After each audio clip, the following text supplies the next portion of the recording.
I'm looking at the Fall of the Republic article that Paul Watson wrote. It says personalities who appear in the movie: Gerald Celente, Alan Watt, Jesse Ventura, climatologist Tim Ball, economist John Perkins, Oath Keepers, Dr. Sherry Tenpenny, Webster Tarpley, Bob Bowman, Wayne Madsen, George Humphrey. We need Max Keiser in there, so please ask him to add Max Keiser. And there's a bunch of other people, too, who are in the film. And so, yes, Max is in the trailer for it. He's a big part of the film. Where's the love for Max? Keiser, have you had a lot of coffee today? I want to do a shout-out to your crew, okay? Your crew is the hardest-working crew in radio, okay? And we were talking on the break what you need to do to, show your gratitude, okay? You got to show your crew some gratitude by, what we discussed during the break. Yes. So anyway, listen, Alex, we got to talk about this Pirate My Film thing. Uh-huh. Tell me about it. Yes, please. Okay, PirateMyFilm.com. I was on your show last time, and I mentioned the site. And I want you to go on the site and open an account. It takes 30 seconds. And you list a movie that you're trying to raise money for from the pirates. This is the Pirate Futures Exchange. So you say, let's say you need $50,000 for a film. You get people to give you $5 today, and then when you go make your film, you deliver a copy of the film. But not only do they get a copy of the film, but you cut them in to any advertising that you might get from your film. It's called the Pirate Yield. So the idea is, for example, it's like sharing the booty.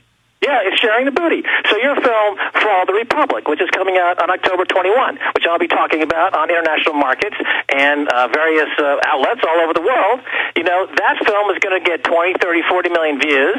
That means advertising. Now, if you all had shared in the financing of that film with your listeners, they would get some of that advertising money back to them at PirateMyFilm.com. I realize it might not be as sexy as Garden, and it can. But it's the joint. You got to check it out. Oh, Keiser, you're out of control. Interesting. I'll have to look at that. I noticed somebody already made a dummy Alex Jones account. That is not my account on there, but I will look into PirateMyGardenInTheCan.com. And it takes 30 seconds. You start a film. You say the Alex Jones Untitled. Have your crew do it. Untitled Alex Jones film. Okay, whatever the budget is. How much did your last film cost? By the way, also, let me make this point about you, is that you're entirely financed by cash, and you don't actually use any debt financing. So when people come against Alex Jones, they got to realize that because you're honest about the banking system, you can't go down to Wall Street and get a $10 or $15 or $20 million loan to build a movie studio. You got to do it the old school way. You got to get listeners one by one, cash, money bombs, any way you can do it. That's the Texas way. That's the Alex Jones way. That's the real way. Well, I've been told it's strange, but no, we have no debt. Everything is paid for. Because no one's going to lend you any money because you're a pariah. You think Citibank or J.P. Morgan or Goldman Sachs is going to loan Alex Jones $50 million to make movies, with what we say about them on your show? No. So you got to go to the public. So PirateMyFilm.com, it says, to hell with the studio financing, to hell with Wall Street, we're taking the media back. We're going to finance it. We're going to get paid to finance it. We don't need them speaking. Well, something you talk about is we could pre-sell product placement in our films, but then we couldn't sell very much. We have to sell it for a lot, for what it cost us, because we do implant in the web versions some ads to try to get some of the money back. That's what I'm saying. You pre-sell it. Yeah, well, the reason we have had success is our great listeners buy the videos, buy the books at Infowars.com, and they're pretty low budget. I mean, my biggest budget film, which is Fall of the Republic, is going to be about 160, 170 grand, and most films cost 100,000. We'll be right back. All right, Max Keiser is our guest for another 15 minutes. Then we've got Wayne Madsen coming on. Max, I wanted to get into some other subjects here.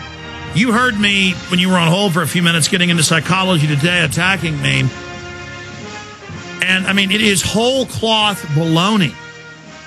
It implies I'm estranged from my parents, that I know no one, that I'm a liar, that I'm delusional, that I'm calling for people to carry out acts of violence.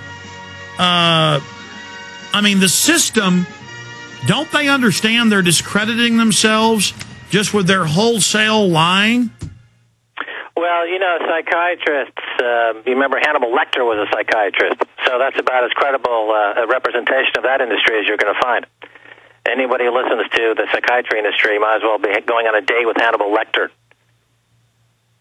Well, I mean, this whole thing is an ad for mind-altering drugs.